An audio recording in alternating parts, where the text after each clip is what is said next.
Mangaluru Kotekar bank ದರೋಡೆ ಪ್ರಕರಣಕ್ಕೆ ಸಂಬಂಧಪಟ್ಟಂತೆ ಬೆಂಗಳೂರಿನಲ್ಲಿ ಗೃಹ ಸಚಿವ ಡಾಕ್ಟರ್ ಜಿ ಪರಮೇಶ್ವರ್ ಪ್ರತಿಕ್ರಿಯೆ ಕೊಟ್ಟಿದ್ದಾರೆ.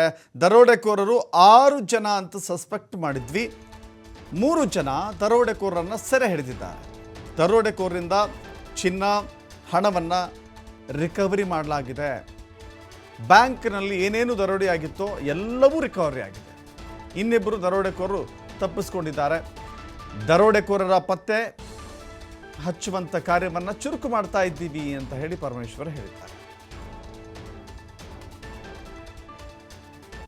ಅಲ್ಲ, ಈಗ ಅವರು 6 ಜನ ಅಂತೇಳಿ ನಾವು ಸಸ್ಪೆಕ್ಟ್ ಮಾಡಿದ್ದು.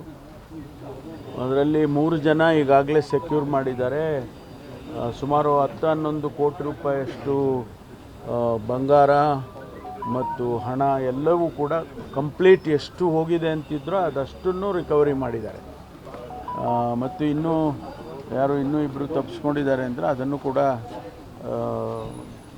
ಇನ್ವೆಸ್ಟಿಗೇಷನ್ ಮಾಡ್ತಿದ್ದಾರೆ. ಅವರ ಲೊಕೇಶನ್ನು ಮತ್ತೊಂದು ಇದ್ದಾರೆ ಇಲ್ವ ಅನ್ನೋದನ್ನು ಕೂಡ ಕನ್ಫರ್ಮ್ ಮಾಡ್ಕೋಬೇಕಲ್ಲ, ಅದನ್ನು ಮಾಡ್ತಾ ಇದ್ದಾರೆ. ಎಲ್ಲ ಇನ್ವೆಸ್ಟಿಗೇಷನಲ್ಲಿ ಗೊತ್ತಾಗುತ್ತಲ್ಲ. ಶಾಸಕರಿಗೆ ಮೊದಲೇ ಗೊತ್ತಿದ್ದರೆ ನಮಗೂ ಹೇಳ್ಬೋದಾಗಿತ್ತು ಅವರು, ಅಲ್ವಾ? ಬಟ್ ಈಗ ಅವರು ಇನ್ವೆಸ್ಟಿಗೇಷನ್ನಲ್ಲಿ ಗೊತ್ತಾಗುತ್ತೆ ಅಲ್ಲ. ಒಂದು ವೇಳೆ ಯಾರಾದರೂ ಲೋಕಲಿ ಸಪೋರ್ಟ್ ಇದ್ದರೆ ಅಥವಾ ಮೊದಲೇ ಅವರು ಇದನ್ನೆಲ್ಲ ಮೊದಲೇ ಪ್ಲ್ಯಾನ್ ಮಾಡಿದರೆ ಅದೆಲ್ಲ ಈಗ ಗೊತ್ತಾಗುತ್ತೆ. ಒಂದು ಸಂತೋಷದ ವಿಚಾರ ಏನು ಅಂತೇಳಿದರೆ ಎಲ್ಲವನ್ನೂ ಕೂಡ ರಿಕವರ್ ಮಾಡಿದ್ದಾರೆ.